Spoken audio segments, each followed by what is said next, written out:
Hey everyone, hope everyone's doing well. We're back at it again, week 4 of our weekly market update. So we're going to talk this week mainly about the stats that came out for July. They came out later last week, so we'll go over that and then again just go over our certain areas that we kind of hone in on for our weekly stats. So I'll just kind of give you a little bit of a year over year, month over month, and then a weekly update of what we are doing now. So let's just pick up with what the monthly stats came out with. So average price, we saw it up year over year, 4%, but down just over 5% month over month.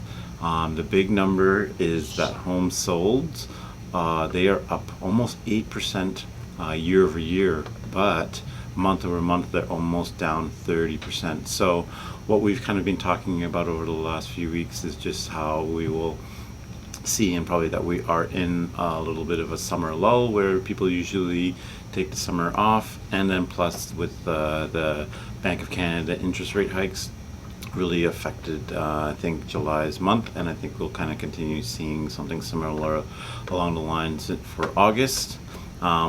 And these numbers are for all of GTA, just to let you know, just to remind you of that. And then we'll kind of get into our certain areas that we hone in on for our weekly updates. But we'll talk about our detached homes in the GTA.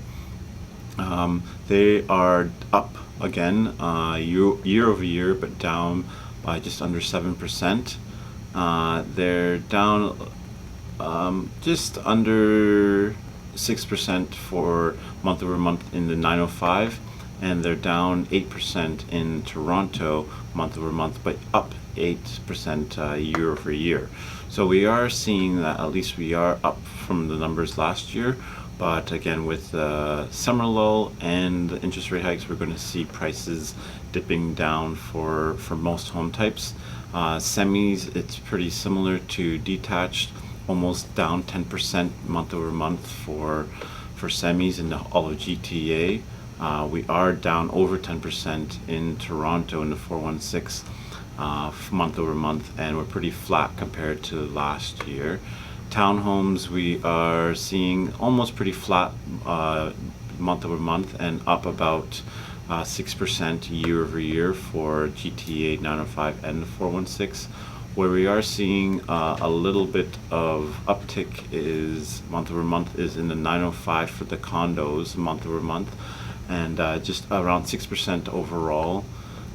So pretty flat from the condo market. And again, the condo market is the most affordable for most people, so that is where we will see people that could afford maybe a townhouse last year, but can only afford a condo now. So we will see that. And then I think too, like just what we were talking about, this determinations of units that are trying to come out with landlords trying to sell just with the interest rates too high. So we are seeing it pretty flat overall with the inventory a little bit more. But so those are just some numbers of what came out last week from Trebb. Just talking about the numbers. So overall, year over year, we're looking decent, but month over month, we have seen a little slower downturn in that area, which we have talked about.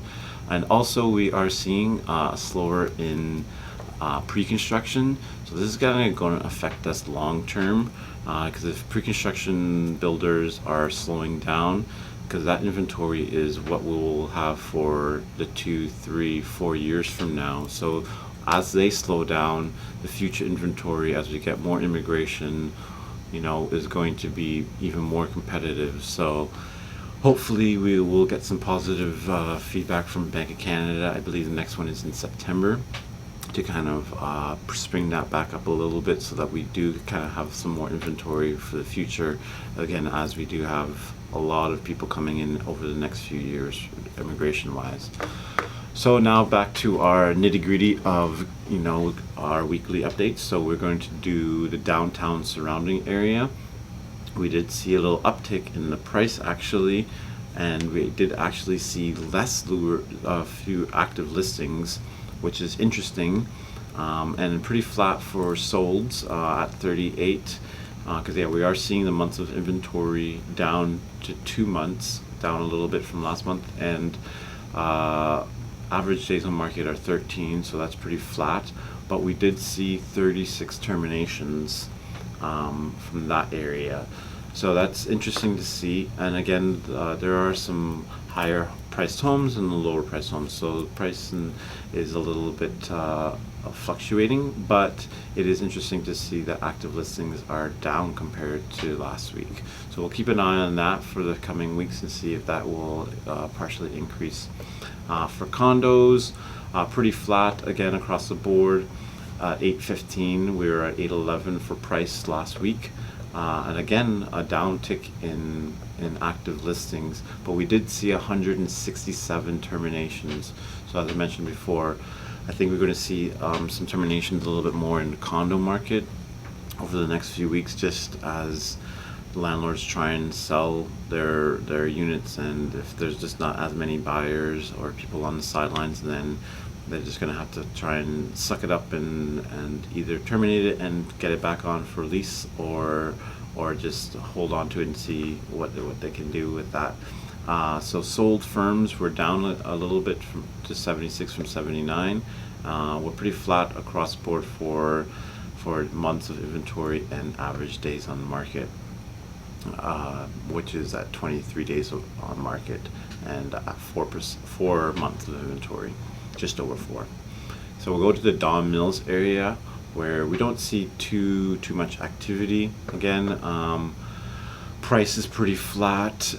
We are seeing a couple more active listings, so that is something to keep an eye on. As mentioned, only one sold firm last week, and so months of inventory is pretty flat again at just over 2 months, and days on market at 23. So everything's pretty flat in the Don Mills area. We are seeing less solds, and again, Don Mills kind of gets hit a little bit harder than some other pockets during these downturns. So they go up pretty high and then they come down pretty low, pretty fast as well. For the condo, we saw price come down significantly, but again, there are some higher price condos in the over millions and some lower price condos, right? So price, don't focus too much on that. Active listings is flat at 84. Yeah, 84. 2 sold firms, so we're pretty months of inventory same as last week at 3.2, and days on market just around 20. But we did see 6 terminations of condos, so I think we are going to continue, as I said, just especially in the condo market, you're going to see stuff like that. So for the lease side, Davisville, Mount Pleasant, and Yonge and Eglinton area, things are pretty flat there as well.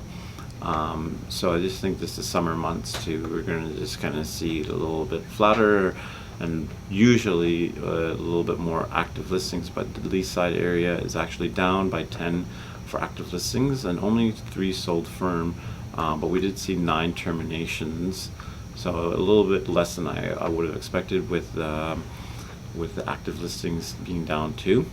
So yeah, we did see months of inventory come down from 2.66 to 2.46, so that's interesting again to see. But these are the freehold. In the condo market, it's a little bit different. So for the condo in the lease side area, Mount Pleasant, Yonge and Egg, prices are a little bit lower, but again, we are seeing an uptick in the active listings, which is what I was kind of expecting. Interesting that freeholds are not as much predicted in what we had thought. So we did see months of inventory at 3.5 months. So again, a month of inventory is how many months it would take if no new listings came out for the listings that we have. So around 3.5 months, 4 months. If we didn't have any listings come out and during that time, then there would be no more listings at all, which is pretty interesting, right? So overall, the market is pretty flat and is a pretty stable market at the moment, but we are continuing to see a little bit of a downturn month over month especially. So we'll keep an eye on that, especially for next month's numbers, and we'll see how our weekly updates look too. And in the coming weeks, we will add a little bit of a chart in the email. So if you are able to subscribe, then you can get this YouTube video, and then also you'll be able to get our emails that show the chart and go a little bit more in depth on what we're talking about. So thank you for listening and taking the time. We really appreciate it. I have my daughter here. She's just in the back. I'm lucky that she has been quiet for the whole time. I didn't expect that, but that's what YouTube does for these kids. All right, guys, thanks a lot. We'll talk soon.